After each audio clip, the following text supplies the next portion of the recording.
everyone, it's EvVB here and welcome to the Concept Show, where we discuss the potential possibilities of future gaming technology. We'd also like you to click that like button because we're trying to get 300 thumbs up. And also leave a comment down below because it allows others to engage in that conversation. So in today's video, we're going to be talking about the Nintendo Switch Mini, the Nintendo Switch Pro, and the potential possibility of another system that hasn't been talked about just yet. So without further ado, let's begin. We're going to start this conversation off with the much rumoured Nintendo Switch Mini.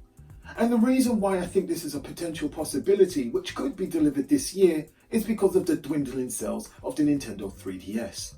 Long had the Nintendo 3DS been the breadwinner for the Nintendo company. And with its dwindling sales, it makes sense that Nintendo delivers something that could facilitate that space once those sales diminish altogether. So what makes the Nintendo Switch Mini so compelling? Well, looking at this image that we're showing now, the key thing is its size and form factor. And this is something that I've been paying key attention to. And based on my opinion, there are three key points that I believe needed to be highlighted. The first being the appearance, the second being the button size, and the third being the overall size of the device itself. Now looking at the first point, which is the appearance, it would make sense that Nintendo makes the device look very much similar to its forebearer, the original Nintendo Switch, in order to avoid the type of confusion that they had previously with the Nintendo Wii to the Nintendo Wii U. So having a device that looks completely different might send out the wrong message. Now there will be some subtle changes on the Nintendo Switch Mini because that would make sense, like not having Joy-Cons that detach from the device. The idea is to constrict some of its functionality from the core Nintendo Switch to itself because they're trying to target different markets. So on to point 2, the button size. Now, if you look at this image, you will see that the buttons and the game controller itself is the same size as the core Nintendo Switch. The reason behind this thought process is because the button sizes on the Joy-Cons tend to be about the same size as the Nintendo DS, so they can't be any smaller. This falls in line with best practice for controller ergonomics. And unless Nintendo is going to make drastic changes to the way that they design their controller going forward, it would make sense that the Nintendo Switch Mini falls into the same design pattern as the core Nintendo Switch. Then that leads me on to point 3, the size of the device. Now looking at the image, you can see the comparison between the size of the core Nintendo Switch and the size of the Nintendo Switch Mini. To give you a better perspective, I've also added an iPhone XS into the mix, so it gives you a sense of scale. This way, when we say that they're designing a device that can fit in your pocket, it would make more sense to you by just looking at it. These are the three key points that I think is very important to the design of the Nintendo Switch Mini. The last key point in the Nintendo Switch Mini rumor is going to be cost. And that in itself gives us clues as to what the design process is going to be for this new device. Now, looking at its size and form factor, we can deduce that there has to be some new processes to make this system work. One of those is a shrink down die of the Tegra chip itself. In order to make something in such a small package last as long as what the Nintendo Switch Core does today, if not for longer. There may be things omitted from the device, such as HD rumble, which in the core system is in both Joy-Cons. But if we deduce that having this smaller form factor with Joy-Cons that don't detach, then there isn't a reason to have 2 HD rumbles when 1 HD rumble would be suffice. Now back to the core processor, which is a Tegra X1. Now during the time since the Tegra X1 has been out to today, Nvidia may have made more changes to what they could put in the games console itself.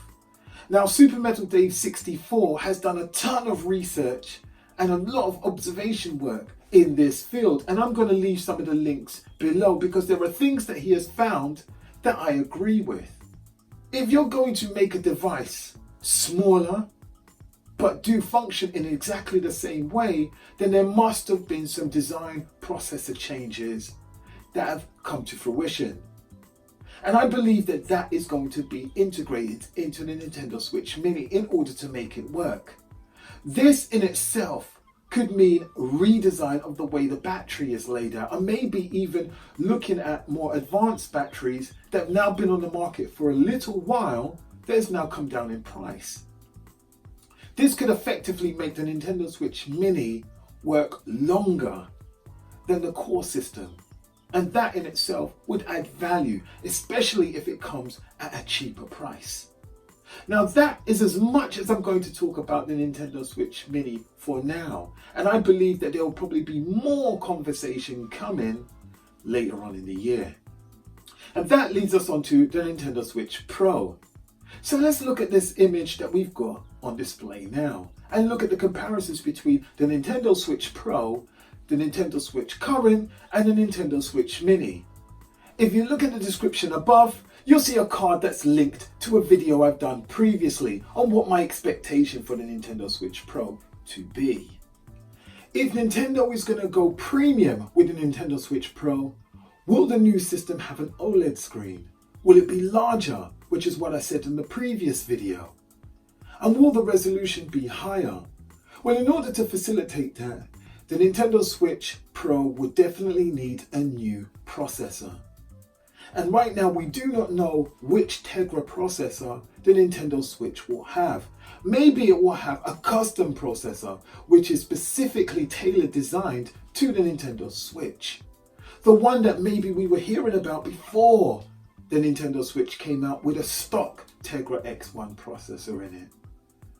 This could easily happen based on the fact that there is a timescale to when you want something to get to market. And again, this is something we'll have to keep a watchful eye on. But I did say that there was a third system. And that third system is the current Nintendo Switch. Now, if the Nintendo Switch Mini gets a processor upgrade, it stands to reason that the Nintendo Switch Current will get that same upgrade in a similar way that PlayStations and Xboxes get a model change number. It might not come with much fanfare, but if you've got a more efficient chip in a smaller device that does the same, if not more, with less power, it would make more sense that Nintendo sticks that chip in the core Nintendo Switch.